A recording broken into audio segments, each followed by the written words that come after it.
hancur Indonesia. Takut sebagai pemicu Perang Dunia Ketiga, kita bisa membantu mereka ada di sana. Saling menghargai.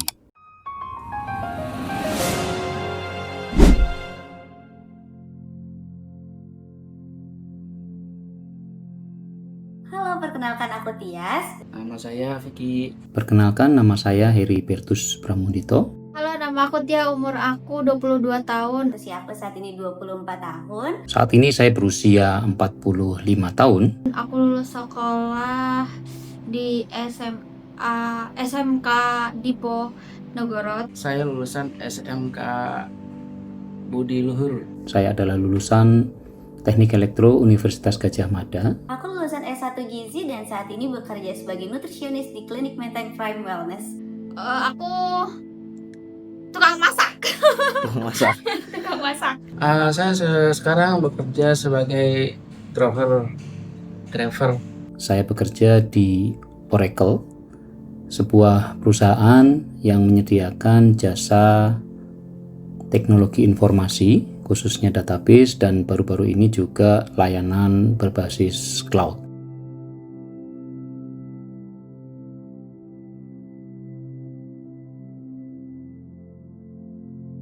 Hal yang membuat sedih dan takut ya pasti ada, kayak salah satunya takut sebagai pemicu Perang Dunia Ketiga, dan sedihnya tuh karena takut berdampak juga ke perekonomian dan juga karena korban-korban di sana seperti anak-anak dan yang lainnya juga sih.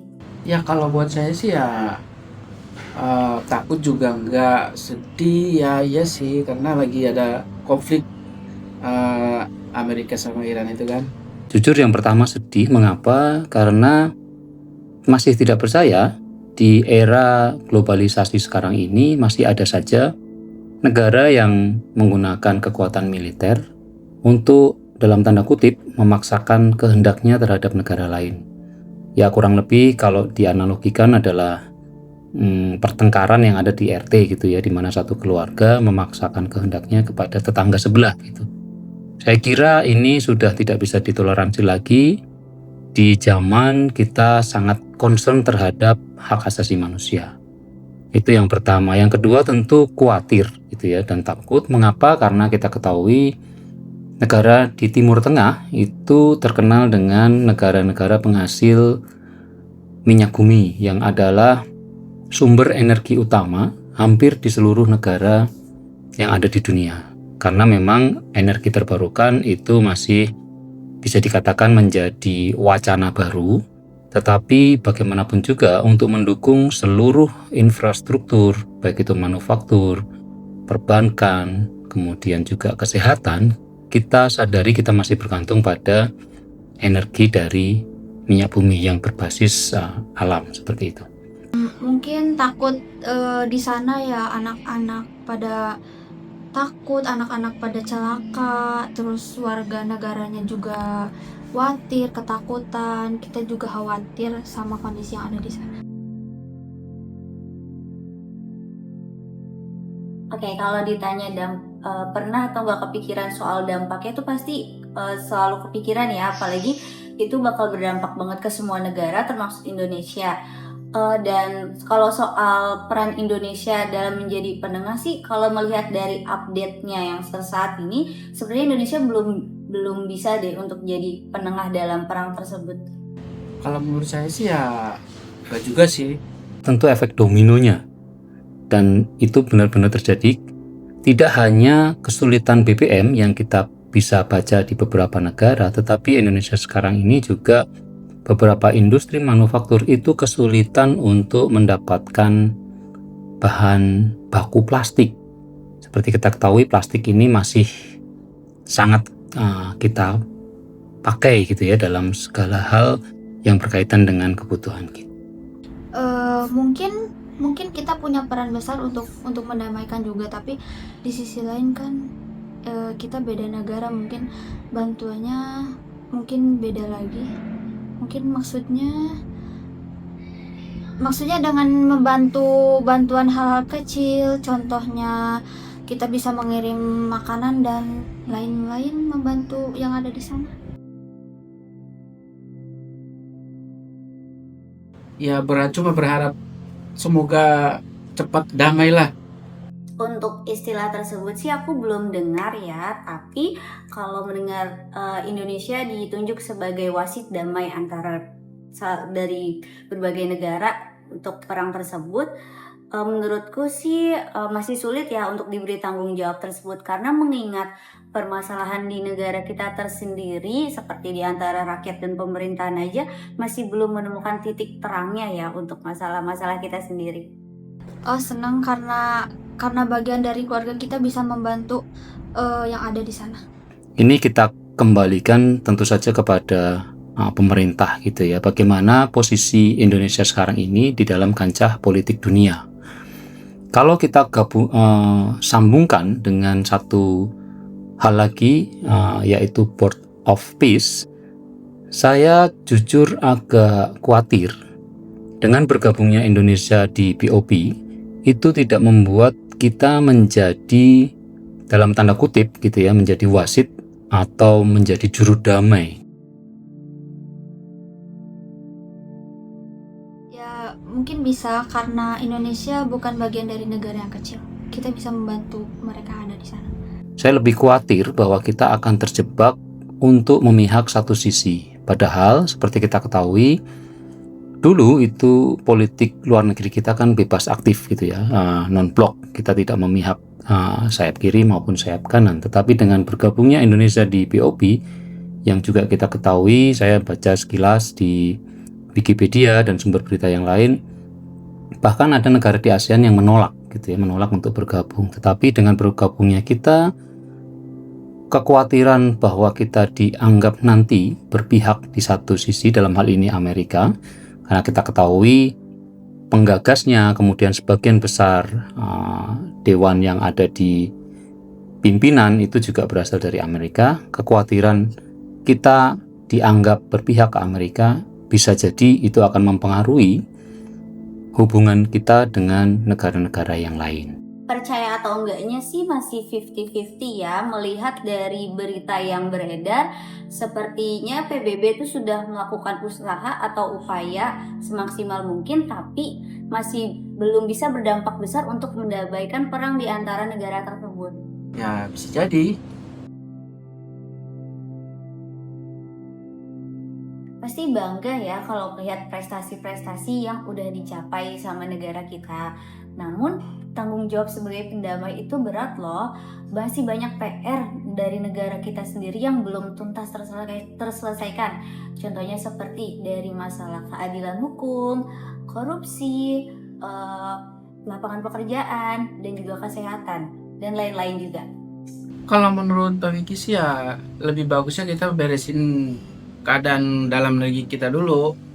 Beberapa waktu yang lalu ketika Iran itu mengizinkan kapal tanker dari beberapa negara untuk melalui Selat Hormuz, termasuk negara tetangga kita Malaysia, kita tidak diizinkan gitu ya. Bisa jadi ini karena disangkut pautkan dengan BOP itu, di mana pihak Iran menganggap kita itu dalam tanda kutip kawannya Amerika, sehingga ya hak istimewa itu tentu tidak akan diberikan.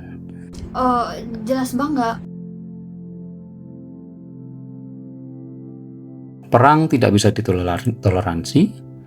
Kemudian peran serta Indonesia sebagai bagian dari warga dunia tentu diharapkan lebih gitu ya.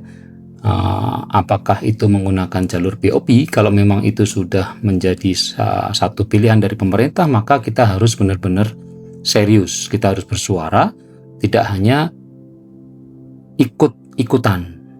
Aku sendiri sih berpendapat mengajak dunia untuk memilih diplomasi daripada senjata, kerjasama daripada permusuhan, dan lebih mementingkan rasa kemanusiaan juga di atas kepentingan apapun. Saling aja gitu ya. Semoga cepat perdamaian dunia itu konflik yang sekarang terjadi itu bisa reda, bisa damai lah gitu.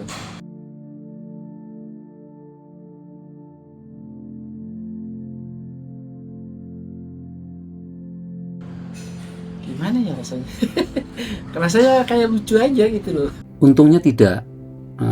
Jadi saya selalu melakukan satu hal yang dinamakan konfirmasi. Saya pernah mendapatkan link di mana berisi seorang menteri yang sedang menyampaikan semacam pengumuman gitu ya. Tapi kemudian ketika dikonfirmasi di beberapa media yang lain, itu adalah hasil dari Gen AI, kemampuan AI untuk memproduksi sebuah produk, bisa video, bisa audio, dan lain sebagainya. Kesel sih, tentu aja kesel. Jujur pernah dan merasa kecewa ya, takutnya tuh jadi penyalahgunaan informasi, misal sebagai media penipuan penggalangan donasi untuk korban perang di Gaza, dan juga sebagai media provokasi yang mengakibatkan perang semakin memanas. Oh jelas pernah. Pernah ngerasain sih. Iya, kita mengalaminya dalam pemilihan gubernur 2017 misalnya, atau pemilihan presiden 2024, di mana masyarakat menjadi terpolarisasi paling tidak sejumlah bakal calon gitu ya. Bagaimana masing-masing tentunya ingin menang dan menggunakan segala macam cara untuk meraih kemenangan itu, termasuk menggunakan prinsip-prinsip yang tidak baik, yaitu radikalisme tadi. Tentu ya pasti takut ya, apalagi kalau misalnya ada orang awam yang benar-benar gak bisa memfilter mana informasi benar dan hoax, itu pasti bakal memecah belah kepercayaan antara rakyat. Kalau ajaran komunis itu kan lebih kepada keseragaman, sementara bapak-bapak bangsa kita membangun atau mendirikan bangsa kita dengan unsur konsep yang jauh berbeda, yaitu keberagaman, di mana keberagaman itu sendiri menjadi sebuah nilai atau modal dasar untuk menjalin sebuah bangsa yang lebih besar. Khawatir sih, karena Indonesia sendiri pun masih banyak budaya yang bisa kita lestarikan di era modern saat ini. Dan menurut aku, upaya yang bisa kita lakukan saat ini jangan terlalu diikutkan tren-tren budaya luar. Justru kita harus lebih mengenalkan budaya Indonesia ke dunia luar. Contohnya seperti tarian tradisional, makanan Nusantara, dan lainnya. Ya sedikit khawatir sih. Kan budaya kita kan ya harus di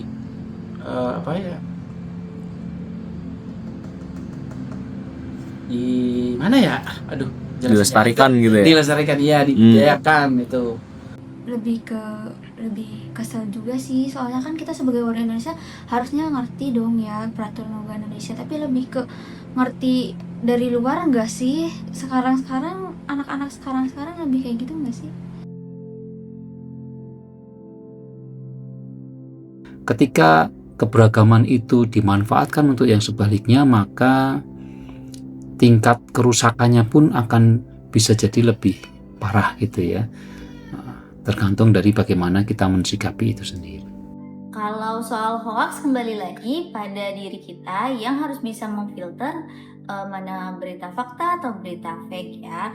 Dan juga bantuan dari sesama masyarakat untuk bisa saling mengedukasi, untuk melihat detail perbedaan antara hoax dan fakta. Jadi dengan upaya tersebut diharapkan agar Indonesia tetap menjadi negara kesatuan yang utuh dan tidak mudah terpecah belah karena berita-berita hoax.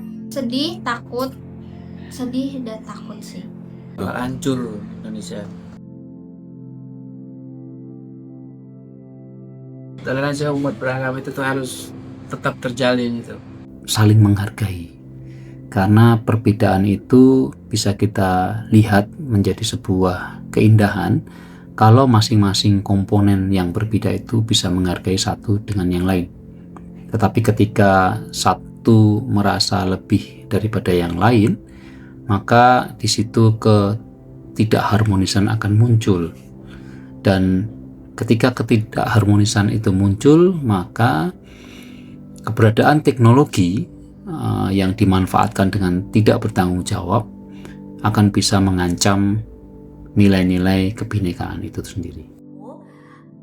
Hal apapun yang menyerang negara kita dari luar, kita jangan sampai goyah dan tetap harus menerapkan makna dari Bhinneka Tunggal Ika itu sendiri. Toleransi.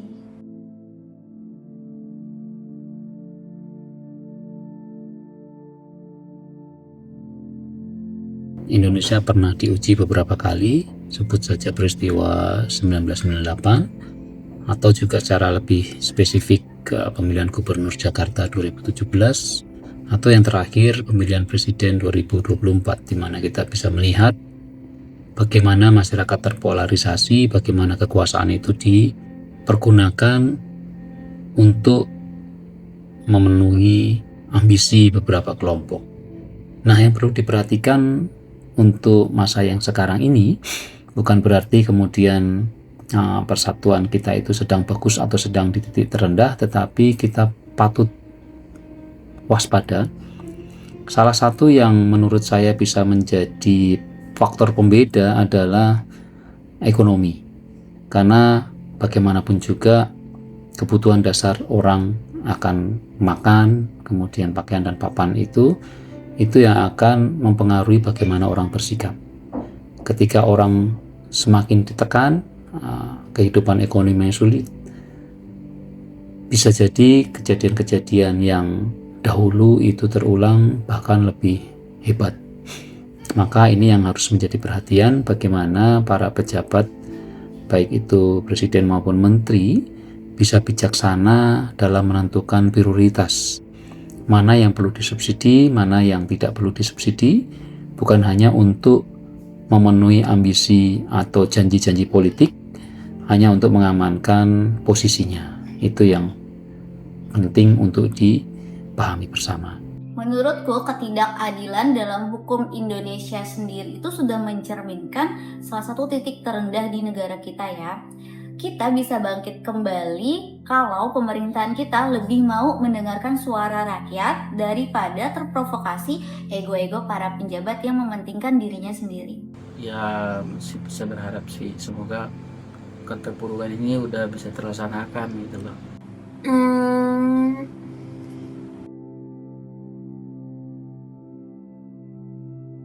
Ya semoga kedepannya itu anak-anak muda ini bisa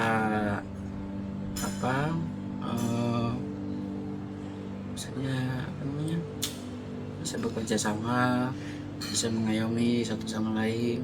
Tetap produktif, manfaatkan teknologi dengan bijak, dan juga perbanyak literasi. Ketika menemukan sebuah atau mendapatkan sebuah berita, jangan langsung percaya sebelum dikonfirmasi. Ada pepatah yang mengatakan melihat dengan telinga dan mendengar dengan mata. Itu secara singkat adalah uji atau konfirmasi berita sebelum kalian menyatakan bahwa berita itu benar-benar valid dan itu sebuah kebenaran. Intinya saling toleransi sih. Pesannya yaitu jangan cuek untuk update soal perang yang terjadi di Gaza ya. Kita harus pantau dan memilah fakta yang benar agar bisa kita share ulang untuk mendapatkan attention ke masyarakat luas. Kemanusiaan itu penting. Kalau hanya menunggu pergerakan dari pemerintah saja, nggak akan bisa berdampak cepat untuk perdamaian antar perang tersebut. Dan tentu diiringi pray for Palestine and Gaza, always ya.